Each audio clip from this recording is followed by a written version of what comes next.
Welcome back to Inside Politics. Our guest today is Dr. Richard Tarpey from Tennessee State University. We're talking about the state of the economy. Dr. Tarpey, the Federal Reserve has been raising interest rates. They meet again July 26th and 27th. Given the latest inflation report we've had, given the unemployment reports that we've had, and the jobs report, they've been talking about raising interest rates again another 0.75%. Might they even go higher when they, obviously it's pretty foregone conclusion they're going to raise interest rates again when they meet. Yes. Might it even go higher, may it go to a full percent? Well, I think the 0.75% is a given. The 1% is quite possible. I don't think they'll go over 1%. I don't think they have the stomach to do that. The risk they have right now is if they raise interest rates too quickly and too high, it's going to rocket us right into a recession, right? And that's the question right now. There's some people who say we're already in a recession. What do you think? Are we headed towards one? Is it inevitable, or are we still not quite there? I don't think it's inevitable. We're heading that way, obviously. The funny thing about recession is there's several definitions of recession. There's no one definition. So the general concept of recession is that the economy is contracting for a period of time. Some people say 2 months, some people say 3 months, depending on how you listen to. Usually 2 quarters. It's usually 2 quarters. I should have said quarters, not months. Thank you. And we've probably already had one, and people think when we get those numbers, I think next month we'll find that we've already been in 2. I think so. But usually it also says jobs go down, and that's not happening at all. Jobs isn't going down because of the labor force, right? So we don't have the labor force we used to have because so many people have left the labor force from the pandemic onward. How much of this was predictable? I mean, if people in my generation, the boomers, were the largest generation in history, but we've already started to retire before the pandemic. Many people went ahead and left during the pandemic, left early because they'd done it. So we knew that these generations coming up behind us were going to be smaller, so we knew the job market, the workforce was going to contract, yet we seem to be mystified that suddenly this is happening. Yeah, it should have been very predictable. And that's part of the problem today is we're not doing a good job of really stepping back and looking and predicting what's going to happen, taking in all the criteria that are going on and the factors that are going on. So in addition to the baby boomers, the other factor we have going on is that for the 4 prior years, we shut down immigration. For the most part. So we don't have a lot of people coming into the country. So we've got baby boomers retiring. We don't have a lot of people coming into the country.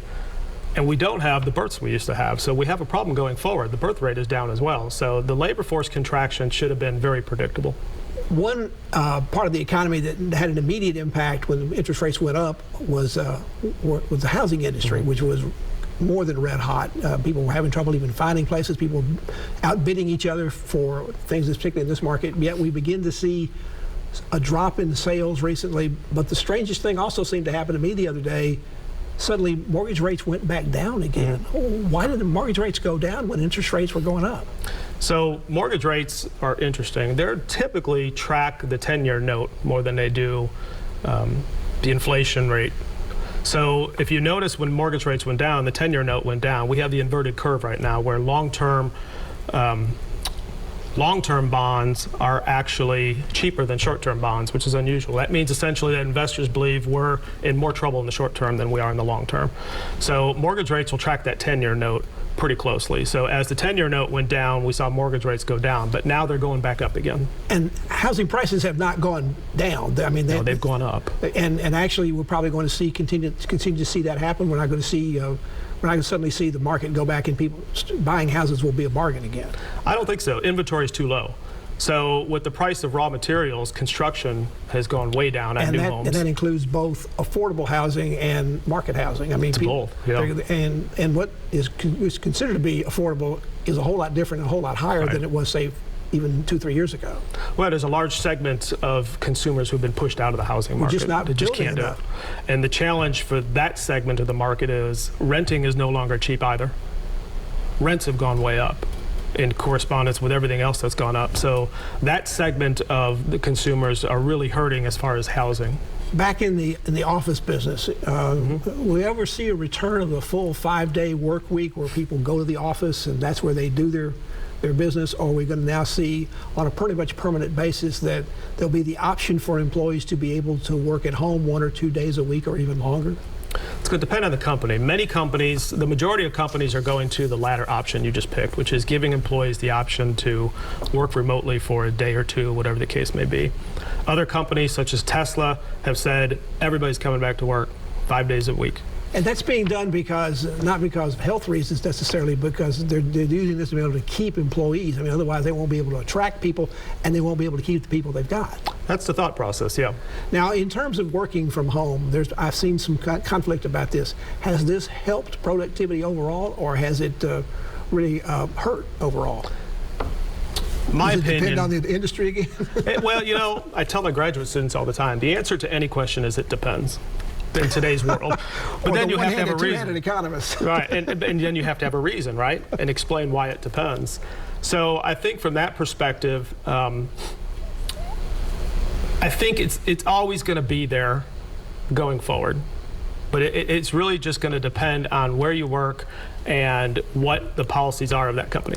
With people not going into the office 5 days a week, what about all these support businesses around them, the restaurants, the dry cleaners, the other things that people do and patronize when they're in the office or before they go home or when they come in the morning? What's that going to do to those businesses? Do they have to adjust what they're looking for in terms of their number of employees and how successful they're going to be able to be? I think they've already done that. So we've been in this situation for quite a while. You know, I've read recently dry cleaning rates have gone up quite a bit. A lot of that's just from cost of chemicals, but also it's because of fewer customers. People aren't wearing what they used to, not dressing up every day going to work. I think we've seen a small shift back to people dressing up, going back to work, dressing up to go out. Something that we used to hear quite a bit about was called the Great Resignation. So many people who decided that I don't want to go back to that job again, or I don't like the job I'm still at, I'm going to quit to go do something else. Is that still going on? It doesn't get as much publicity as it used to. It doesn't, because we've moved on to other things, right? So it's always the latest interesting information. In November, we peaked at, I believe it was 4.7 million resignations in November of 2021. In May, we had 4.5 million. So it's still going on. We're not at that peak. We still have a lot of people resigning their jobs. Dr. Richard Tarpey is our guest. We're talking about the state of the economy. We've heard the good and the bad and maybe the ugly as well. We'll continue more conversation with the doctor after this break.